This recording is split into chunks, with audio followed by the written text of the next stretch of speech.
CAA-NRCಯನ್ನು ವಿರೋಧಿಸಿ ದೆಹಲಿಯಲ್ಲಿ ಪ್ರತಿಭಟನೆ ನಡೀತಾ ಇತ್ತು ಶಾಹೀನ್ ಬಾಗ್ನಲ್ಲಿ. ಹೀಗೆ ಪ್ರತಿಭಟನೆಯ ವೇದಿಕೆ ಮೇಲೆ ಯಾರ್ಯಾರೋ ಬರ್ತಿದ್ರು, ಮಾತಾಡ್ತಿದ್ರು. ಆ ಪ್ರತಿಭಟನೆ ಹಿಂಸಾ ರೂಪಕ್ಕೆ ತಿರುಗಿ 53 ಜನ ಸತ್ತು ಹೋದರು. 53 ಜನ. ಆ ಹಿಂಸೆಯ ಭಾಗವಾಗಿ ಭೀಕರವಾಗಿ ಕೊಲೆಯಾಗಿದ್ದ IB officer Ankit Sharma murder ಕೇಸ್ನ ಜಡ್ಜ್ಮೆಂಟು ಬಂದು 4 ದಿವಸ ಆಗಿಲ್ಲ ಇನ್ನು. ತಾಹಿರ್ ಹುಸೇನ್ ಆಮ್ ಆದ್ಮಿ ಪಕ್ಷದ ಕಾರ್ಪೊರೇಟರ್ ಆಗಿದ್ದ ಆತ ವ್ಯವಸ್ಥಿತವಾಗಿ IB ಆಫೀಸರ್ನ ಮರ್ಡರ್ ಮಾಡಿಸಿದ್ದು ಅನ್ನುವ ಜಡ್ಜ್ಮೆಂಟ್ ಬಂದು 4-5 ದಿವಸ ಆಗಿಲ್ಲ ಇನ್ನು. ಈ ಪ್ರತಿಭಟನೆಗೆ ಬಂದವರು ಹೇಳ್ತಾರೆ, ಶರ್ಜಿಲ್ ಇಮಾಮ್ ಜಿಂದಾಬಾದ್, ಉಮರ್ ಖಾಲಿದ್ ಜಿಂದಾಬಾದ್ ಅಂತ. ಅಸ್ಸಾಮನ್ನು ಸಪ್ರೇಟ್ ಮಾಡ್ತೀವಿ ಅಂದ್ರೆ ಏನು ತಪ್ಪು ಅಂತನಾತ. ಶರ್ಜಿಲ್ ಇಮಾಮು ಅದೇ CAA-NRC ವಿರೋಧಿ ಹೋರಾಟದ ವೇದಿಕೆಯ ಮೇಲೆ ನಿಂತ್ಕೊಂಡು ಮಾಡಿದ ಭಾಷಣ, ಚಿಕನ್ ನೆಕ್ ಕಟ್ ಮಾಡಿಬಿಡ್ಬೇಕು, ಇಡೀ ಈಶಾನ್ಯ ಭಾರತದಿಂದ ಪ್ರತ್ಯೇಕ ಮಾಡಿಬಿಡ್ಬೇಕು ಅಂತ ಭಾಷಣ ಮಾಡಿದ್ದ ಆತ. ಏನು ತಪ್ಪು ಹಂಗೆ ಮಾತಾಡಿದ್ರೆ ಅಂತ ಈ ಹುಡುಗ ಕೇಳ್ತಾನೆ. ಏನು ತಪ್ಪು ಹಂಗೆ ಮಾತಾಡಿದ್ರೆ ಅಂತ. ಅಂದರೆ ಈ ಪ್ರತಿಭಟನೆಗೆ ಬಂದಿರುವವರ ಪೈಕಿ ಎಷ್ಟು ಜನರಿಗೆ ಇದರ ಕಾಸ್ ಅರ್ಥ ಆಗಿತ್ತೋ ಇಲ್ವೋ ಐ ಡೌಟ್. ಇದರ ಉದ್ದೇಶ, ಗುರಿ, ಬೇಡಿಕೆಗಳು ಎಷ್ಟರ ಮಟ್ಟಿಗೆ ಅರ್ಥ ಆಗಿದ್ವೋ ಏನೋ ಗೊತ್ತಿಲ್ಲ. ಏನೇನು ಉದ್ದೇಶ ಇಟ್ಕೊಂಡು ಬಂದರು, ಏನೇನು ಗುರಿ ಇಟ್ಕೊಂಡು ಬಂದರು ನೋಡ್ತಿದ್ದಂತೆ ಈ ಪ್ರತಿಭಟನೆಗೆ ಇಂಥದ್ದೊಂದು ರೂಪ ಕೊಟ್ಟು ಹೋಗ್ಬಿಟ್ರು.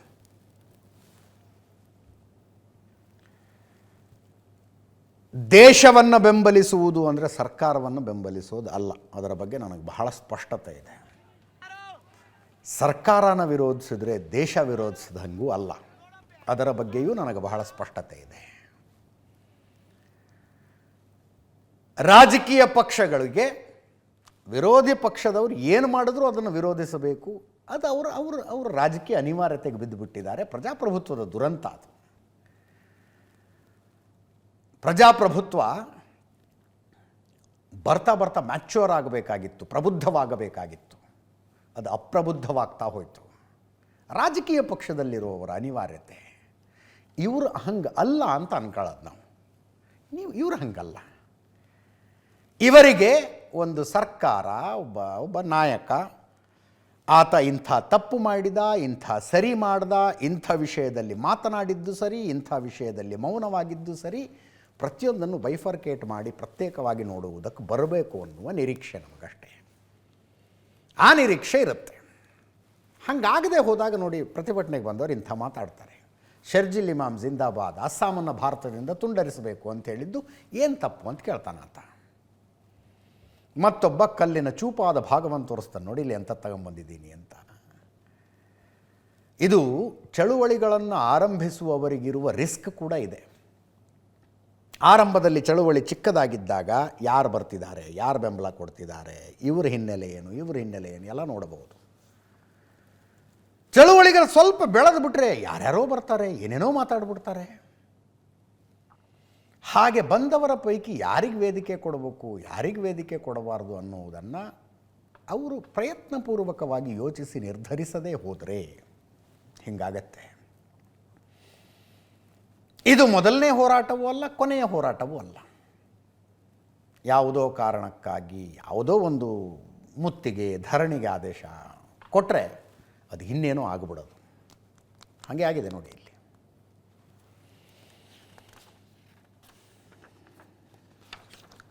ಇವತ್ತಿನ ತಳ್ಳಾಟ ನೂಕಾಟದಲ್ಲಿ ರಾಹುಲ್ ಗಾಂಧಿ ಅವರ ಮೂಗಿಗೆ ಏಟಾಗಿದೆಯಂತೆ. ಈಗ ಬಂದಿರೋ ಫೋಟೋ ಇದು. ಪೊಲೀಸರು ಪ್ರಧಾನಮಂತ್ರಿಗಳ ಮನೆ ಎದುರಿಗೆ ಧರಣಿಗೆ ಕೂತ್ಕೊಂಡಾಗ ಎತ್ಕೊಂಡು ಹೋಗುವಾಗ ಮೂಗಿಗೆ ಗಾಯ ಆಗಿದೆ ಅಂತ.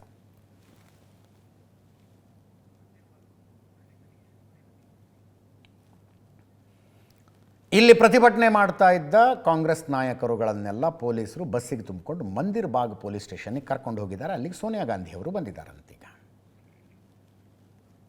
ಅಂದರೆ ಸ್ಟಿಲ್ ಅ ಡೆವಲಪಿಂಗ್ ಸ್ಟೋರಿ ಇದು, ನೆನ್ಪಿಟ್ಕೊಳ್ಳಿ.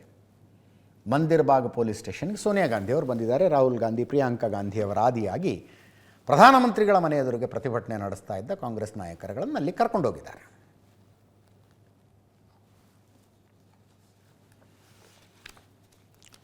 ಸರ್ಕಾರ ಮುನ್ನೆಚ್ಚರಿಕೆ ವಹಿಸಿದ್ದರೆ ಈ ಪ್ರತಿಭಟನೆ ಈ ಹಂತಕ್ಕೆ ಹೋಗುವುದನ್ನು ತಡೆಯಬಹುದಾಗಿತ್ತ?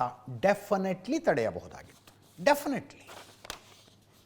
ಜನ ಒಂದು ಹೇಳಿಕೆಯನ್ನು ಬಯಸ್ತಾರೆ, ಒಂದು ಸ್ಟೇಟ್ಮೆಂಟನ್ನು ಬಯಸ್ತಾರೆ. ಈ ದೃಶ್ಯಗಳನ್ನು ನೋಡ್ತಾ ಇದ್ದಾರಲ್ಲ, ಮಂದಿರಬಾಗ್ ಪೊಲೀಸ್ ಸ್ಟೇಷನ್ ಅದು. ಸೋನಿಯಾ ಗಾಂಧಿ ಅವರು ಈ ಕಡೆ ನಿಂತ್ಕೊಂಡು ಮಾತಾಡ್ತಾ ಇದ್ದಾರೆ.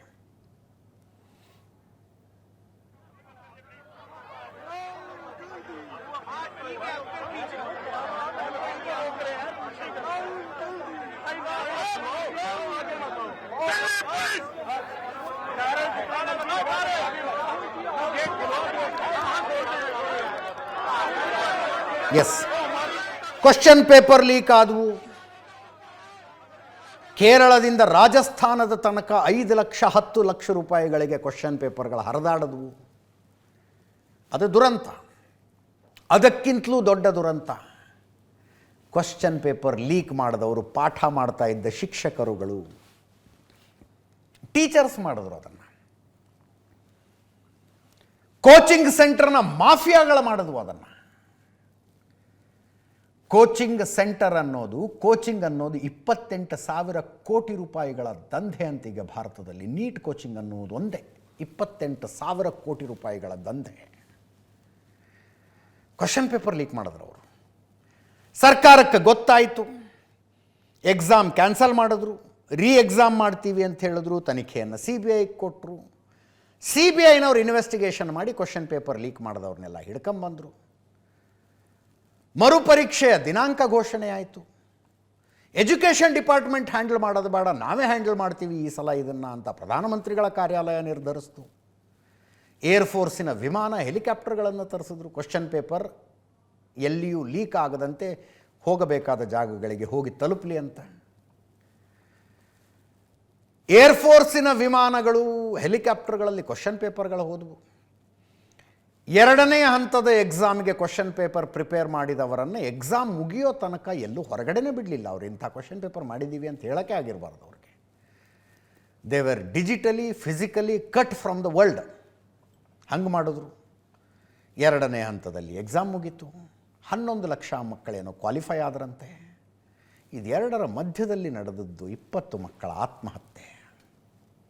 20 ಮಕ್ಕಳ ಆತ್ಮಹತ್ಯೆ.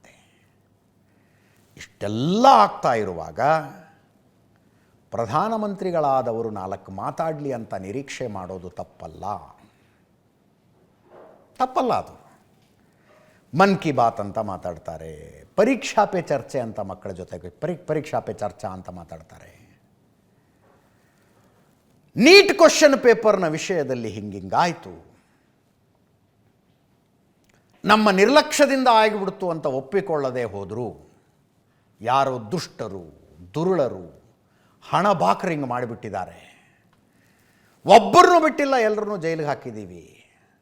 ನಿಮಗೆ ಕಷ್ಟ ಆಗಿದೆ ಗೊತ್ತು, ಇನ್ನೊಂದು ಸಲ ಪರೀಕ್ಷೆ ಮಾಡ್ತಾ ಇದ್ದೀವಿ, ನೆಕ್ಸ್ಟ್ ಟೈಮ್ ಹಿಂಗಾಗದೇ ಇರೋ ಹಂಗೆ ನೋಡ್ಕೋತೀವಿ, ಬೇಜಾರು ಮಾಡ್ಕೋಬೇಡಿ ಮಕ್ಕಳ ಅನ್ನುವ ಒಂದು ಮಾತು ಬಂದಿದ್ದರೆ ಈ ಪ್ರತಿಭಟನೆ ಇಲ್ಲಿಗೆ ಬರ್ತಿರಲಿಲ್ಲ.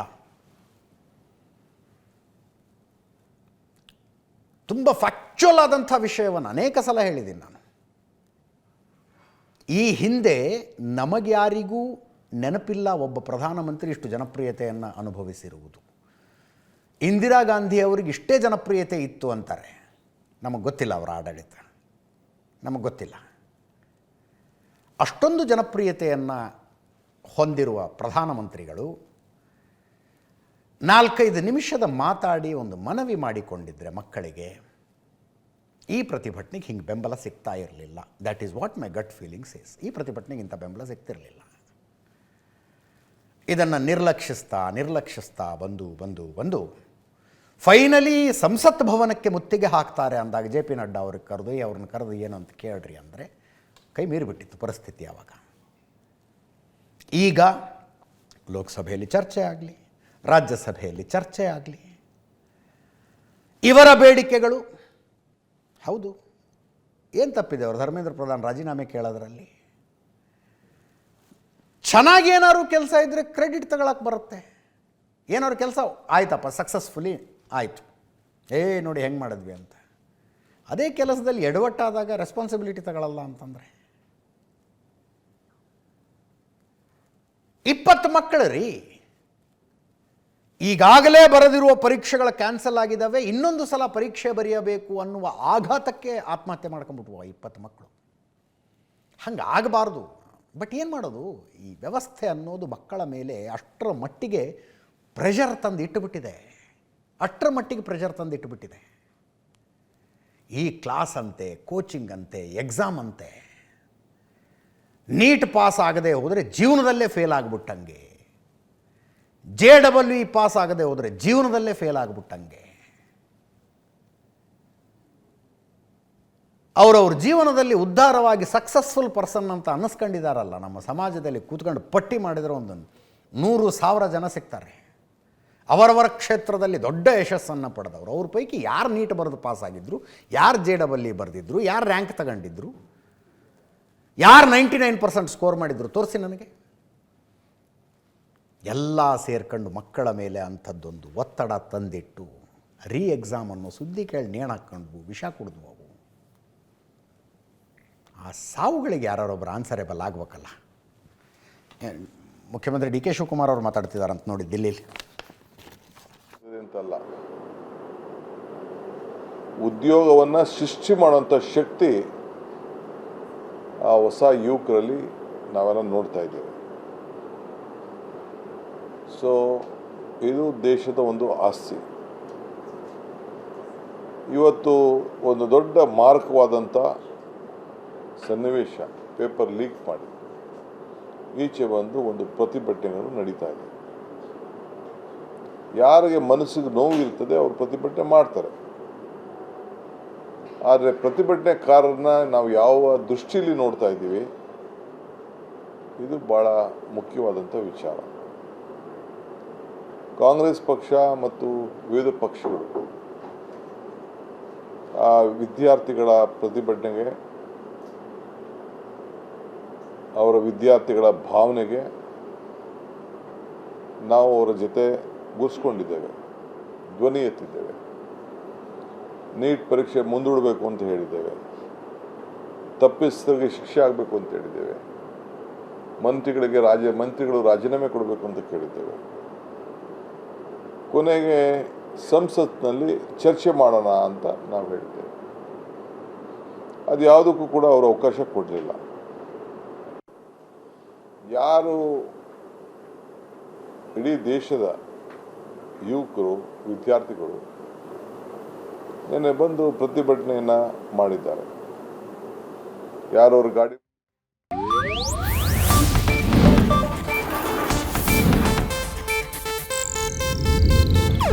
ಇದು ಏಷ್ಯಾನೆಟ್ ನ್ಯೂಸ್ ನೆಟ್ವರ್ಕ್ ಪ್ರಸ್ತುತಿ.